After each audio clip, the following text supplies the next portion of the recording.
A block B is pushed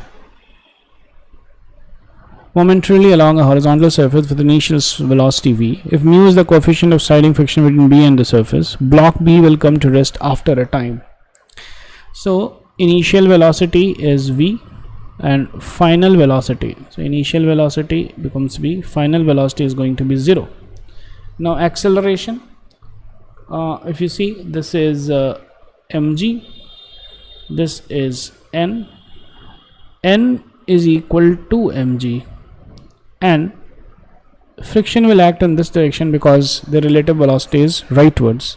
So friction is mu mg. So therefore the acceleration in this direction is going to be mu mg by m, which is mu into g. Okay, so acceleration in this direction is going to be net force, which is mu mg divided by m. So therefore this becomes mu g. Now we apply v equals u plus at. So final velocity is 0, initial velocity is v plus at minus mu g into t. So therefore t is going to be v divided by mu into g. So therefore d is going to be the answer.